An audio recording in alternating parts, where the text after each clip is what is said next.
वृंदावन में एक महात्मा घूमते थे, जिन्हें देखकर लोग कहते थे जज साहब आ रहे हैं, जज साहब आ रहे हैं। 30 वर्ष पुरानी घटना है। तो एक संत से किसी ने पूछा कि इनको जज साहब क्यों कहते हैं? तो कहा कि ये साधु अब हो गए, पहले जज थे, पुराना नाम अभी भी चल रहा है।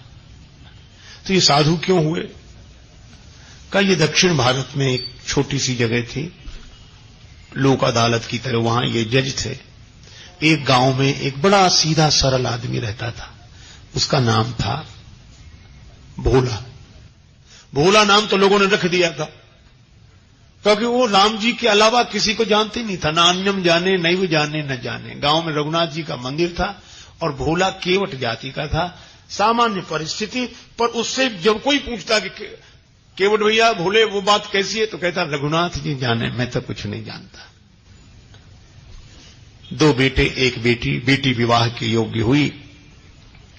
बेटों ने कहा कि पिताजी यहां के जो धनी सेठ हैं उनसे कर्ज ले लिया जाए, बहन का विवाह होने के बाद हम लोग कमाएंगे, रुपया चुका दिया जाएगा। केवट गया, सेठ जी ने ब्याज की सामान्य दर जो लेते थे वो तय की, लिखा पड़ी हुई, रुपया ले आए, विवाह हुआ बेटी का।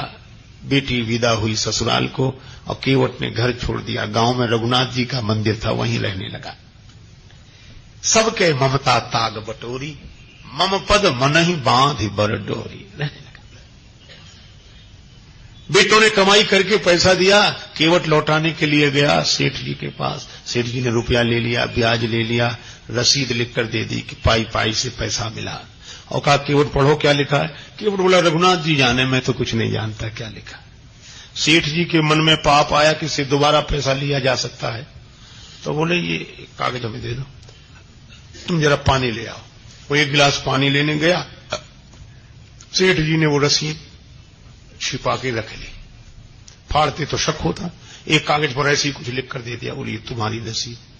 केवट ले गया, रघुनाथ जी के चरणों में रखकर जिस कमरे में रहता था वहां रख दी और अपना राम जी से मतलब सबके ममता ताग बटोरी, मम पद मनहि बांधे बर डोरी। सेठ जी ने मुकदमा कर दिया। केवट ने रुपया दिया था, चुकाया नहीं, कहता दे चुके हैं। अदालत में केवट को जाना पड़ा। वही जज जो महात्मा हो गए थे, उन्होंने कहा कि तुमने रुपया लिया था? हाँ। चुका दिया? इसका प्रमाण? जज साहब ने कहा ये तो कोई सबूत नहीं है, इसमें कुछ लिखा ही नहीं है। केवट सरल आदमी रोने लगा, रघुनाथ जी जाने, मैं तो इसी को रसीद समझे था। जज साहब दयालु हृदय के थे, वो रो मत, तुमने जब सेठ जी का रुपया वापस दिया तब तुम्हारे सेठ जी के बीच में कोई तीसरा था?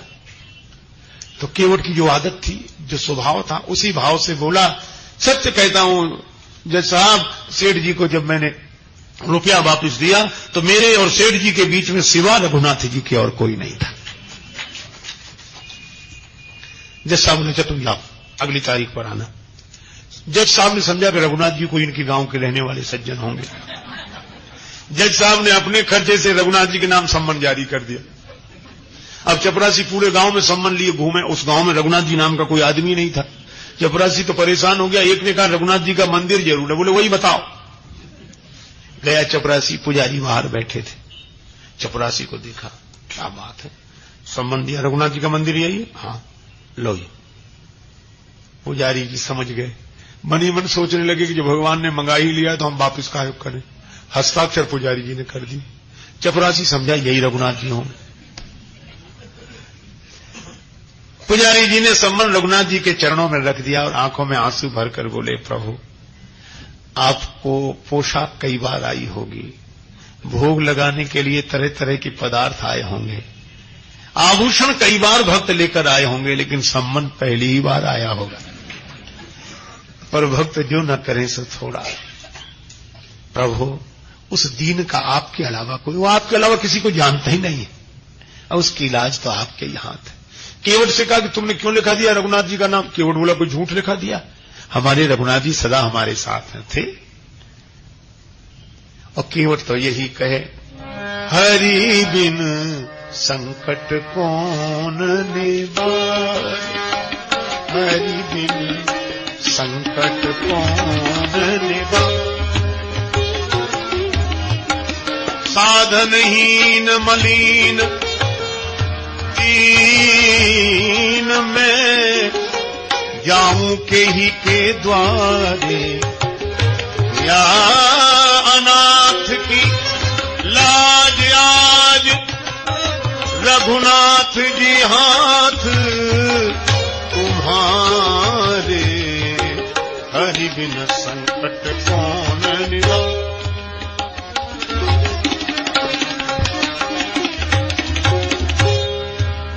दीन दयालु सुने जब ते, तब ते मन में कछु ऐसी बसी है, तेनु कहां और जाऊं कहां, बस तेरे ही नाम की फेंट कसी है।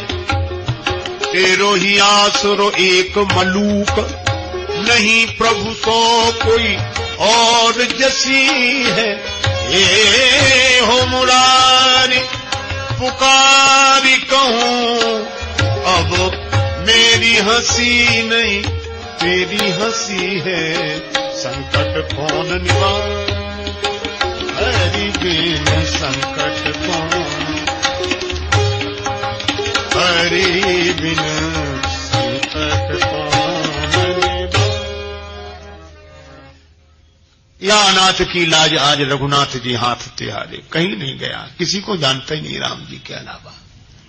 तारीख के एक दिन पहले ही पुजारी जी बोले तुम आज ही जाओ ताकि समय से पहुंच जाना।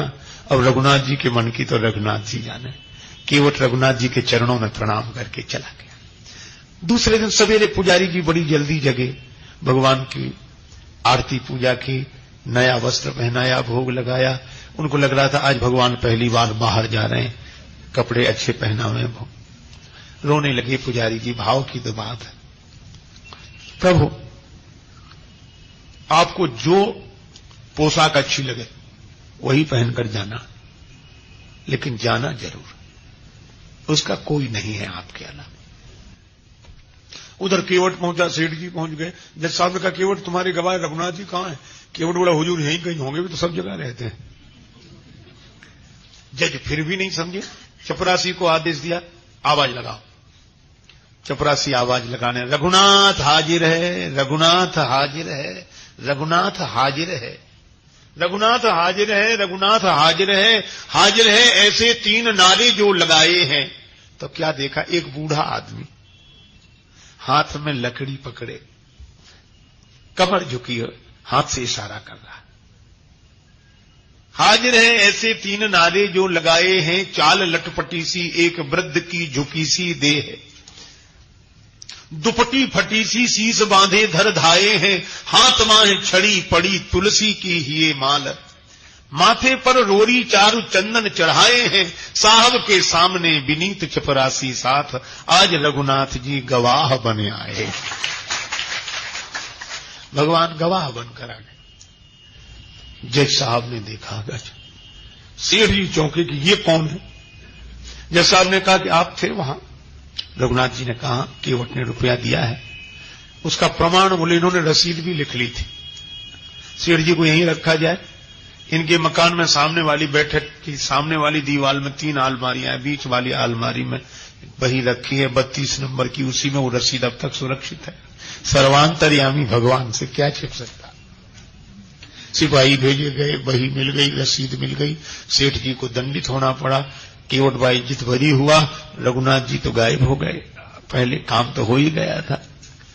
अब जज साहब ने सोचा कि इतने दिन हो गए फैसला सुनाते, पर ऐसा गवाह आज तक नहीं मिला। तो केवट से अकेले में पूछने लगे, केवट ये रघुनाथ जी कहां रहते हैं? केवट बोला हुजूर जहां हम रहते हैं। तो तुम कहां रहते हो? बोले जहां रघुनाथ जी रहते हैं। जैसा बोले हम समझे नहीं, तुम लोग एक ही जगह एक ही गांव के रहने वाले हो? केवट बोला हाँ हुजूर, आपको कैसे समझाएं, आप तो पढ़े लिखे हो। पढ़े लिखों को समझाना बहुत कठिन है, भक्ति की बात, भगवान की बात। जज साहब बोले तो ये है कौन? केवट बोला हुजूर ये वो है जिनका मंदिर है। तो बोले इन्होंने मंदिर बनवाया है? देखने से तो नहीं लग रहे थे कि ये कोई इतने बड़े संपन्न आदमी होंगे जिन्होंने मंदिर बनवाया। पुजारी भी नहीं लग रहे थे, पता नहीं। केवट बोला हुजूर ये वही है जो मंदिर में बैठे हुए हैं। अब तो जज साहब ने चपरासी को बुलाया। चपरासी कांपने लगा, हुजूर ये वो आदमी नहीं था जिसने हस्ताक्षर किए थे। अब जब गांव में पता लगाया तो जज साहब भाव विह्वल हो गए, अपने कमरे पर आए, बंगले पर रोने लगे। लोगों ने कहा रोने का कारण क्या? जज साहब रोते हुए बोले, शिव सारद नारद शेष गणेशहु के नहीं ध्यान में आते रहे, सोई आज विनीत अदालत में किवटा के गवाह कहते रहे। अरे तो इसमें रोने की क्या बात है? खुश होना चाहिए कि दर्शन हो गया। और चले गए तो वे तो जाते ही। जज साहब बोले, सुख धोखे हूं दर्श दिए को भयो, दुख नाहिन जो तज जाते रहे। फिर रो क्यों रहे हो? बड़ी भाव भरी बात कही। जज साहब बोले, आज मुझसे बहुत बड़ी गलती हो गई। कौन सी? कुर्सी पे बना जज बैठा रहा, जगदीश खड़े समझाते रहे। कुर्सी पर जज बना बैठा रहा और जिनकी अदालत में सबको उपस्थित होना पड़ता, वे भगवान खड़े खड़े गवाही देते रहे। ऐसा वैराग्य हुआ। उसी दिन पद से इस्तीफा दे दिया, वृंदावन आ गए, साधु जीवन बिताया। अक्सर खड़े रहते थे, कहते थे भगवान खड़े रहे, मैं बैठा रहता तो खड़े ही रहना अच्छा है। मंदिर में जाते अंदर नहीं जाते, बाहर से ही दरवाजे की धूल सिर पर चढ़ा लेते। कोई कहता कि अंदर क्यों नहीं जाते? तो कहते कि मैं उन्हें मुझे दिखाने लायक नहीं हूं, मुझसे जो अपराध हुआ।